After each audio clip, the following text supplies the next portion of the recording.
അമ്മേ, ദൈവം നമ്മളോട് ഉണ്ടായിട്ടാണോ നമ്മുടെ ഗൗരിമോൾക്ക് ഇത്രയും വലിയ അസുഖം വന്നത്? അതുകൊണ്ടാണോ എന്റെ ഇസബെല്ലെ നേരത്തെ കൊണ്ടുപോയത്? ഒന്നുമല്ലെങ്കിലും എന്റെ മോളുടെ ഓപ്പറേഷൻ കഴിഞ്ഞു നടക്കുന്ന ഈ സമയത്തെങ്കിലും. പക്ഷേ ഇവിടെ എനിക്ക് ന്യായവും നീതിയും ദയയും കരുണയും ഒന്നും നോക്കാൻ പറ്റില്ല. ഈ കേസിൽ നിന്നുള്ള എന്റെ രക്ഷ, അത് മാത്രം എന്റെ ലക്ഷ്യം. അതിനുവേണ്ടി ഗോകുലിന്റെ കുടുംബം തകർക്കാനും അയാളെ ഈ കേസിൽ നിന്ന് മാറ്റി നിർത്താനും ഇങ്ങനൊരു കടുങ്കൈ ചെയ്യണമെങ്കിൽ ഞാൻ അതും ചെയ്യും. ആ കുഞ്ഞിന് എന്തേലും സംഭവിച്ചാൽ അതോടെ ഗോകുലിന്റെ കുടുംബം തകരും. പിന്നെ അയാൾ എനിക്കെതിരെ വാദിക്കുന്നതും ജയിക്കുന്നതും എനിക്കൊന്ന് കാണണം. ആദ്യം കോടതിയിൽ, പിന്നെ സ്വന്തം കുടുംബത്തിൽ. അതോടെ അഡ്വക്കേറ്റ് ഗോകുൽ രാജ് അവസാനിക്കും.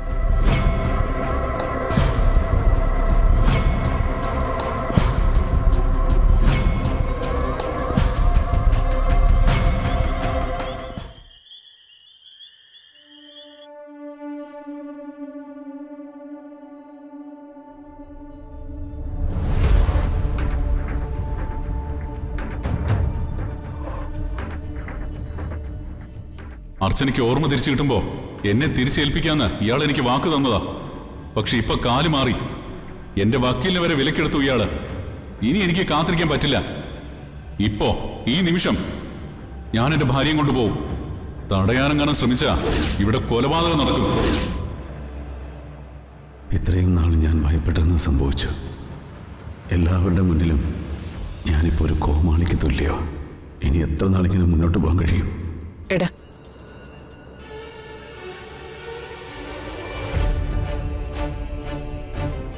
മോനെ,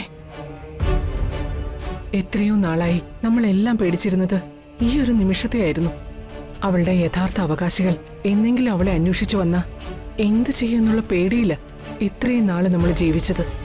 പക്ഷെ ഇപ്പോഴും ദൈവം നമ്മുടെ കൂടെ തന്നെയാ. അമ്മ എന്താ തമാശ പറയാണോ? ജീവിതം മുഴുവൻ തകർന്ന് തരിപ്പണമായി നിൽക്കുമ്പോ ദൈവം നമ്മളോട് ഉണ്ട് പോലും. എന്നാ പിന്നെ ഇങ്ങനൊരു നിമിഷം ഉണ്ടാവാതിരിക്കാൻ അമ്മയുടെ ഈ ദൈവം വിചാരിച്ച പറ്റില്ലായിരുന്നോ? അമ്മേ, ദൈവം നമ്മളോട് ഉണ്ടായിട്ടാണോ നമ്മുടെ ഗൗരിമോൾക്ക് ഇത്രയും വലിയ അസുഖം വന്നത്? അതുകൊണ്ടാണോ എന്റെ ഇസബെല്ലെ നേരത്തെ കൊണ്ടുപോയത്? ഒന്നുമല്ലെങ്കിലും എന്റെ മോളുടെ ഓപ്പറേഷൻ കഴിഞ്ഞു നടക്കുന്ന ഈ സമയത്തെങ്കിലും ദൈവത്തിന് എന്നോട് ഈ ക്രൂരത കാണിക്കാതിരിക്കായിരുന്നല്ലോ.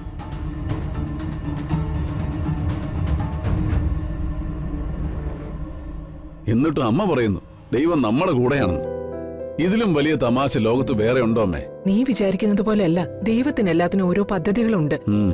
ഉണ്ട്. ജീവിതകാലം മുഴുവൻ നമ്മളെ ഇങ്ങനെ കൊല്ലാക്കൊല ചെയ്യുന്നതാണോ ദൈവത്തിന്റെ പദ്ധതി? കുറച്ചു മുമ്പേ ആ സച്ചി ഇവിടെ വന്ന് ദൈവത്തിന്റെ പദ്ധതി എല്ലാം പൊളിച്ചില്ലേ? എല്ലാം അറിയും ദൈവത്തിന്, അതുമാത്രം എന്താ അറിയാതെ പോയത്? നീ അങ്ങനെ ദൈവത്തെ കുറ്റം പറയണ്ട. ഇപ്പോഴും ജയിച്ചത് ദൈവത്തിന്റെ പദ്ധതി തന്നെയല്ലേ? അവൻ ഇവിടെ വന്ന് ഇത്രയൊക്കെ വിളിച്ചു പറഞ്ഞിട്ടും സമൃദ്ധ അവനെ തിരിച്ചറിയാതിരുന്നത് എന്താ? ഇല്ലെങ്കിൽ ആ നിമിഷം അവൾക്ക് ഓർമ്മ തിരിച്ചു കിട്ടിയാ പോരായിരുന്നോ? എന്താ ദൈവം അവൾക്ക് ഓർമ്മ തിരിച്ചു കൊടുക്കാതിരുന്നത്?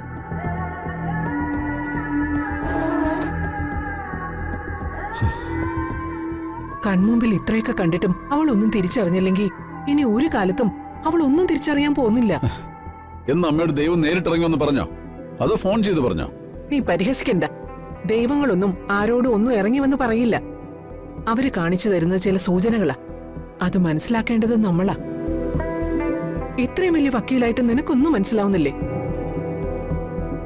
എടാ, ദൈവം ചെയ്യാനുള്ളത് ദൈവം ചെയ്തു. ഇനി നീ ചെയ്യാനുള്ളത് നീ ചെയ്യണം. താൻ പാതി ദൈവം പാതി എന്ന് നീ കേട്ടിട്ടില്ലേ? ഞാൻ എന്താ അമ്മ ചെയ്യേണ്ടത്? ഞാൻ പറഞ്ഞില്ലേടാ, ജീവിതത്തിൽ ഒരിക്കലും അവൾക്കിനി ഓർമ്മ തിരിച്ചു കിട്ടാൻ പോകുന്നില്ല. അവളിപ്പോ പഴയ അർച്ചനയല്ല, സമൃദ്ധയാ.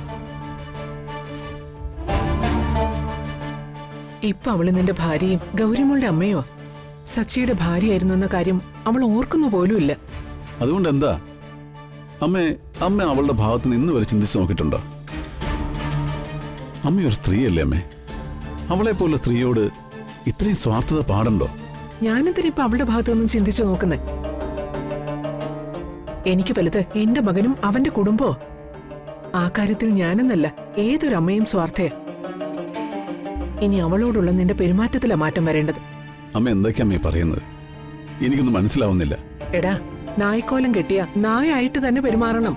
ജീവിതം അതുപോലെ തന്നെയാ. ദൈവം നമ്മളെ കൊണ്ട് ഓരോ വേഷം കെട്ടിക്കുക. ലോകത്തെല്ലാ മനുഷ്യരും അതനുസരിച്ച് ആടുന്നത്. നീ കെട്ടിയ വേഷത്തിനനുസരിച്ച് ആടാൻ നിനക്കെന്താ പറ്റാത്തത്? എനിക്ക് മനസ്സിലായില്ല. എടാ, നിന്നെ കൊണ്ട് അവളുടെ ഭർത്താവിന്റെ വേഷം കെട്ടിച്ചത് ആരാ? നിന്റെ കാറിന് മുമ്പിൽ അവള് വന്നുപെടുന്ന ആ രാത്രി വരെ നിനക്കറിയാമായിരുന്നോ ജീവിതത്തിൽ രണ്ടാമതൊരു സ്ത്രീയുടെ ഭർത്താവിന്റെ വേഷം നിനക്ക് കെട്ടേണ്ടി വരുമെന്ന്? ദൈവം എന്തിനായിരിക്കും നിന്നെ കൊണ്ട് അങ്ങനെ ഒരു വേഷം കെട്ടിച്ചത്? ഞാൻ നിന്റെ അമ്മ മാത്രമല്ല, ഒരു സ്ത്രീ കൂടിയാ. ജീവിതത്തിന്റെ സത്യങ്ങൾ നിന്നേക്കാൾ കൂടുതൽ അനുഭവിച്ചവളാ ഞാൻ. ദൈവം അവളെ സമൃദ്ധയാക്കി നിന്റെ ജീവിതത്തിലേക്ക് കൊണ്ടുവന്നിട്ടുണ്ടെങ്കിൽ, നിന്നെ കൊണ്ട് അവളുടെ ഭർത്താവിന്റെ വേഷം കെട്ടിച്ചിട്ടുണ്ടെങ്കിൽ, അതിന്റെ അർത്ഥം നീ അവളുടെ യഥാർത്ഥ ഭർത്താവായിട്ട് ജീവിക്കണമെന്ന് തന്നെയാ. മോനെ, നീ ഇങ്ങനെ ആലോചിച്ച് സമയം കളയേണ്ട ഒരു കാര്യമില്ല. ഇപ്പൊ ഈ തീരുമാനം എടുക്കേണ്ടത് നിനക്കും നിന്റെ മോൾക്കും വേണ്ടി മാത്രമല്ല, അവൾക്കും വേണ്ടി കൂടിയാ. ജീവിതത്തിൽ ഒരു പെണ്ണിന് രണ്ടാമതൊരു ഭർത്താവ് ഉണ്ടാകുന്നത് ഒന്നും വലിയ കാര്യമൊന്നുമല്ല. 10 കൊല്ലം നിന്റെ കൂടെ ജീവിച്ചവൾ നിന്റെ ഭാര്യ തന്നെയാണെന്ന് ഇപ്പോഴും നിനക്ക് ചിന്തിക്കാൻ പറ്റാത്തത് എന്താ?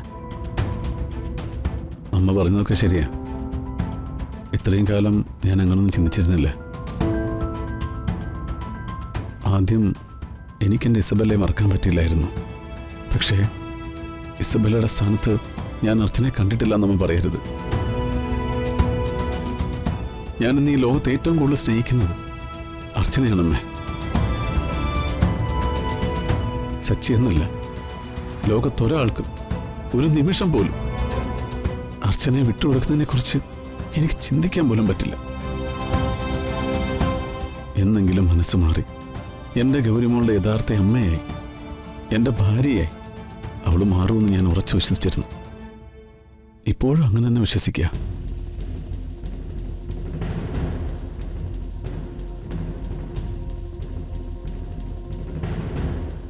അർച്ചന എൻ്റെ ജീവിതത്തിൽ നിന്ന് പോയാൽ പിന്നെ ഈ ലോകത്ത് നിന്റെ മോളും ഇല്ലാതാവില്ലേ?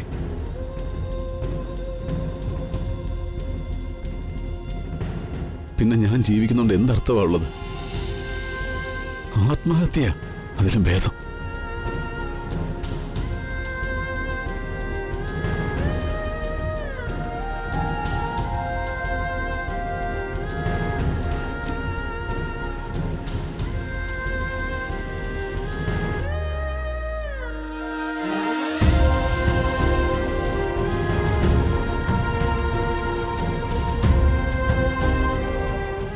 ഈശ്വര, ഒരിക്കലും രക്ഷപ്പെടാൻ പറ്റാത്ത കുരുക്കിലേക്കാണല്ലോ നീ എന്നെ വീണ്ടും കൊണ്ടുപോകുന്നത്.